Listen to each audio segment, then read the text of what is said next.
2024 तक भारत को $5 ट्रिलियन की इकोनॉमी बनाने के संकल्प को सिद्ध करने में जुटे हैं। 2025 में $5 ट्रिलियन की अर्थव्यवस्था के निर्माण में योगदान देने के लिए समर्थ है, सक्रिय है। 2027 तक $5 ट्रिलियन की अर्थव्यवस्था बनना। नमस्कार।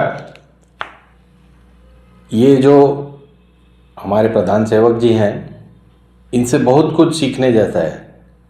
आज हम कुछ बोलें, कल पलटकर बिना सोचे समझे दूसरी बात बोल दें, और जो चगण है वो उसी को फॉलो करते रहेंगे। आपने आज कुछ नया बोला, कल उसको पलट के दूसरा उसी के बारे में नया बोल दिया, फिर चगण उसी में लग जाएंगे। अब आप ये समझिए, मैं पुरानी बातें नहीं कर रहा कि 15 लाख देंगे और गरीबी हटाएंगे, वो सब तो जुमले थे, चुनावी जुमले थे। ये भाषण देने का एक तरीका है, एक जुमला है। लेकिन आप देखें, हमने पिछले 10 सालों में न सिर्फ गरीबी मिटा दी, किसानों को 2022 तक हमने कहा था कि एकदम अमीर कर देंगे, 2022 तक सबको घर मिल जाएंगे, 2022 तक सबके घरों में टॉयलेट होगा। मैंने मन में ठान ली है कि 2022 में हो रहे हैं तब कि वर्ष 2022 तक हमारे देश के किसान की आय डबल होनी चाहिए, 2 गुना होनी चाहिए। डबल करे, 2 गुना करे। और घर तक पर्याप्त पानी पहुंचाने के लिए एक भी परिवार ऐसा नहीं होगा जिसका अपना खुद का घर नहीं होगा। ये सब बातें अब दूसरे कामों में लग जाते हैं उसके बाद। अब जैसे परसों हमने कह दिया कि मैं ना कहता था कि मुझे हटाने के लिए विदेशी हाथ है। ये कैसे बात आई? ये बात इसलिए आई कि उधर ट्रंप महाराज ने कह दिया कि भारत को $21 मिलियन दिए गए थे वोटर काउंट बढ़ाने के लिए। And $21 million for voter turnout in India. What do we need to spend $21 million for voter turnout in India? Wow, $21 million. यानी इंटरफियरेंस हो रहा था, विदेशी इंटरफियरेंस। अब भाई चगण को एक नया मुद्दा मिल गया कि देखिए वो राहुल गांधी देशद्रोही है और बाकी सब देशद्रोही है, इसीलिए हमारे 240 आए क्योंकि अमेरिकन इंटरफियरेंस था। बात एकदम सही है, उस दिन बिल्कुल सही थी। अगले दिन ट्रंप महाराज ने कह दिया कि नहीं, मैंने तो माय फ्रेंड मोदी को दिया था। $21 million going to my friend Prime Minister Modi in India for voter turnout. We're giving $21 million for voter turnout in India. What about us? I want voter turnout too, Governor. तो फिर अब इसको कैसे पलटा जाए? तो कल फिर पलटी गुलाटी मार दी। ये लोग जो महाकुंभ का विरोध कर रहे हैं, ये हिंदू विरोधी हैं। भैया, महाकुंभ का विरोध कौन कर रहा है? कोई, मुझे तो आज तक कोई नहीं मिला जो महाकुंभ का विरोध कर रहा हो। करोड़ों लोग वहां चले गए। महाकुंभ में अव्यवस्था का विरोध कर रहे हैं, महाकुंभ में झूठ फैलाने का विरोध कर रहे हैं, महाकुंभ में जो लोग मर गए उनके सम्मान का कोई ख्याल नहीं रखा जा रहा है, इसका विरोध कर रहे हैं। बोला जा रहा, वहाँ का प्रशासन ही बोल रहा कि 2,500 से 3,000 आदमी मरा है और सबको गायब कर दिया गया है कि मेला में बैंड ना लगे, यहाँ मुआवजा ना देना पड़े। तो हमको कुछ नहीं चाहिए, जिस भी हाल में मेरे पापा है बस हमको लौटा दिया जाए, और हमको कुछ नहीं चाहिए, यहाँ से हमको कुछ नहीं लेके जाना है। वहां पर एक बागेश्वर बाबा पहुंच गए महाकुंभ में, जो कहने लगे कि मोक्ष प्राप्त हो चुका है, उनको मोक्ष मिला। तो उसका विरोध कर रहे हैं लोग। इस तरह से ट्रिविलाइजेशन जिसको कहते हैं, नगण्य बना देना जनता को, उसका विरोध कर रहे हैं। महाकुंभ का विरोध कौन करेगा?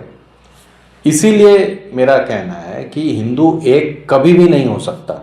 आप खुद सोच कर देखिए। मेरा ख्याल है आज 30-35% लोग भाजपा को वोट देते हैं, 70% नहीं देते। हम उसमें मान लेते हैं कि 14% जो मुसलमान हैं या 18% जो मुसलमान हैं, क्योंकि अब सेंसस हुआ ही नहीं पिछले 20 साल से, तो हम मान ही नहीं सकते आज कितनी काउंट सही है बोल के। हम ये मान के चल रहे हैं कि हम 150 करोड़ हो चुके हैं, तो उसमें 14-18% जो भी मुसलमान हैं 18, 20, 25 करोड़ की जो भी आबादी है वो तो खैर ऑपोजिशन के साथ हैं। 30% यानी करीब हो गए 50-60 करोड़ ये भाजपा के साथ हैं, तो ये हो गया 80 करोड़ लोग। अब बचे 70 करोड़ लोग। ये 70 करोड़ लोग क्या हिंदू नहीं है? ये किसी के भी साथ हो, कांग्रेस के साथ हो, कम्युनिस्ट के साथ हो, सपा बसपा जिसके भी साथ हो, वो उनकी अपनी कहानी है कि भाई वो बुद्धिस्ट बन गया, वो क्रिश्चियन बन गया, वो जो भी हैं। तो ये 60-70 करोड़ जो एक संख्या है, ये हिंदू नहीं है क्या? इसको बार बार अपन गाली देते हैं कि भाई देशद्रोही है, महाकुंभ को गाली देते हैं, ये इनको कोई भाई अल्टीमेटली हम क्या चाहते हैं? हिंदू का मतलब भाजपा को वोट दे रहा है वही होता है क्या हिंदू? बाकी लोग जो पूजा कर्म कर रहे हैं घर में, जो अच्छे जीवन व्यतीत कर रहे हैं हिंदू होके, हिंदू पैदा हुए थे, वो हिंदू नहीं है क्या? अब आप देखिए बागेश्वर महाराज जो हैं उन्होंने वहाँ मोक्ष प्राप्ति का वो कर दिया और धन के धंधे से उन्होंने काफ़ी धन लपेट लिया। अब ये जो धर्म का धंधा है ये कितना मज़ेदार है। मैं ये नहीं कह रहा कि मुसलमान नहीं कर रहे या क्रिश्चियन नहीं कर रहे, लेकिन अभी ये हाल के एग्जाम्पल आप देखिए। कल माननीय श्री प्रधानमंत्री सेवक जी ने वहाँ जाके उनके कैंसर इंस्टीट्यूट का उद्घाटन कर दिया, उसका शिलान्यास कर दिया, डिजिटल शिलान्यास। वो 10 एकड़ पे बनेगा बागेश्वर धाम में और वहाँ पर ऐसी कैंसर की व्यवस्था होगी और सब। आप धर्म की बात करते हो, अल्टीमेटली साइंस पे ही आते हो। पैसा कमा के और पैसा और उसको सेव करने के लिए और बढ़ाने के लिए आपको साइंस की मदद लेनी पड़ती है। तो जितने बाबा बैरागी है, जितने भी हैं, आशाराम हो या फ्री रविशंकर या रावतपुरा या ये बागेश्वर धाम या साउथ के जितने भी आनंदमयी और साईं बाबा और जितने भी हैं, इनके सबके धर्म के नाम पर मेडिकल कॉलेज हैं, यूनिवर्सिटी हैं, मेडिकल इंस्टीट्यूट हैं। इससे और पैसा बन रहा है, जो पैसा कमाया था वो इसमें लगाया और बन रहा है।